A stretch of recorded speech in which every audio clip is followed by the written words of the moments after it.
Hello, I'm Mr. Pleasant Books. For this book talk, we'll be discussing the first book in the Forever series, The Forever Life by Craig Robertson. This is the story of a man who downloads and becomes an android and is sent off to find a new planet for humans to survive upon because something is coming that they have to leave and have to colonize a new world. It just tells a story of his life and what he's doing, and also a little bit what's going back on Earth in order to prepare the world for this new situation that they're in. That's really it. All I can say without getting into spoilers. So from here forward, I will be telling spoilers. All right. So the Forever Life, John. I gotta say the first thing about John is that I like him.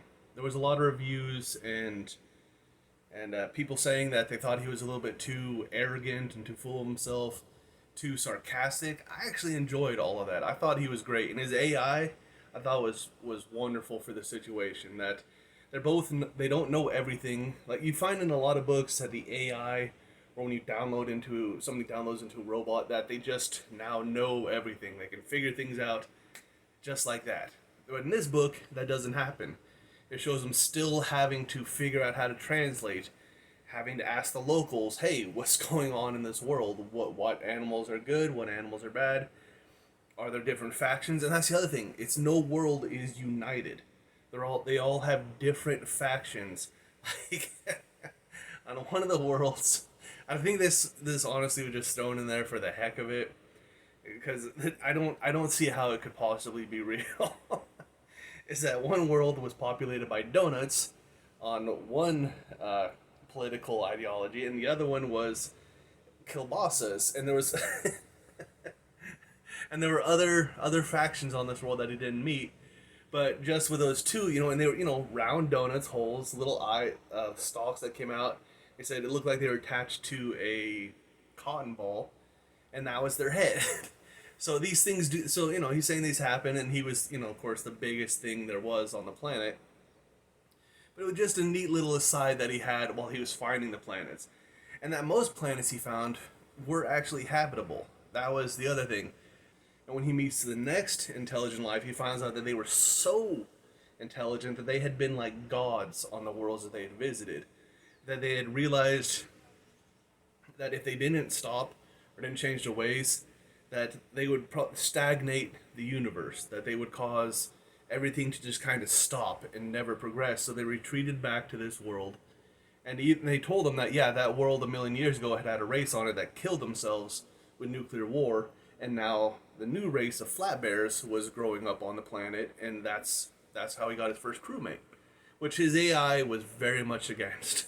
His AI is kind of a jerk, but I still liked the AI. I still liked that it couldn't break through everything, that it could still be hacked and fiddled with if the species was advanced enough, like the ones he ran into. They gave him a probe out of his fingers so he could find out any information, and gave him a laser out of the other finger that he could destroy things with, but then they erased his memory so he had no idea who would give him this, and made him think that the planet was uninhabitable, even though it was very nice to be there.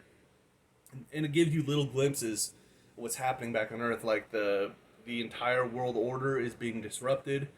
There's people that they're calling zombies who are just people who have given up hope. They don't think there's going to be any point in the future. They don't think they're going to make it off. And so they're just doing anything and everything they want, which includes killing, stealing, eating people. And so I think that's why they call them zombie, because they eat other people. They're just cannibals. And it's showing that this threat to the world, even though there's someone looking, and he's sending back reports saying, "Yeah, I'm finding planets that people can be on," everyone's still just kind of losing hope. Just kind of thinking we're never going to make it, because the world leaders are, well, they say power corrupts, and absolute power corrupts absolutely. And the leaders are starting to be corrupted. They transfer themselves into android bodies so they can rule forever, like god monsters. And it's terrifying to think that could be a possibility in our future if we ever learned, we learn how to download ourselves, which they're already talking about being able to happen. And then John, he meets another alien race, and that's where he finds his kind of the love of his life is amongst this race, because they look basically human, but they have 4 eyes instead of 2, like about the same level of technology, maybe a little bit less. And when he lands, it turns out that there was a prophecy among their people that a traveler from the stars would bring them into a world of peace. Only that, of course, leadership doesn't want this peace coming because it means they have to get kicked out of power. And so they try to kill him right away. And cause, he doesn't tell everyone I'm an android. He just lets them think he's flesh and blood. So they try to poison him. And he's just like, oh, no, that's a weird flavor, but whatever. and and then he hears them talking about planting him. So when the rebels show up and shoot his guards that are kind of holding him prisoner, I like the author described. He's just sitting there, just kind of like, oh, he's shot.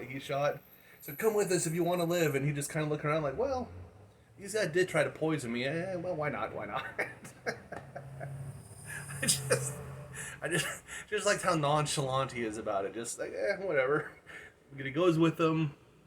He meets, say, Pal, I think it is her name, and they fall in love. They end up becoming broodsmate, not broodmates, broodsmate, which is their equivalent of married. And he brings her with him, onto his ship, and they fly off back to Earth, where they find out everything has kind of gone wrong. They're mining the asteroids, making people work 20 hours on, 10 hours break, and they're starving people. They've built walls around little compounds so that the elite androids are the only ones who can live in paradise, kind of. And he ends up meeting Dr. Jesus, the original doctor who put him into the android, and finds out that there's kind of a rebellion going on against the lead androids. So there's a lot going on in the book, and it's not very long. It's actually maybe about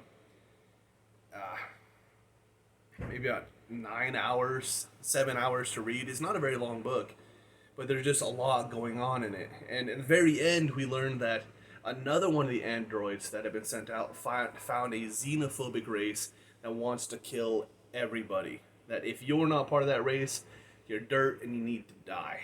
And that they had already wiped out and caused nuclear winter on another planet that they had found with sentient beings. And that's how the book ends, with them learning about this new threat. And again, overall, I did enjoy the book. A lot of people are saying there was some sort of political message in there. I didn't personally pick up on it myself. I thought, there was politics, but I didn't pick up any particular leaning ideologies. Maybe that happens later in the series. But yeah, I enjoyed it. Hope you enjoyed this as well, Mr. Pleasant Books. The next book I will be doing the review on is Odd Thomas by Dean Koontz. Thank you for listening. Bye.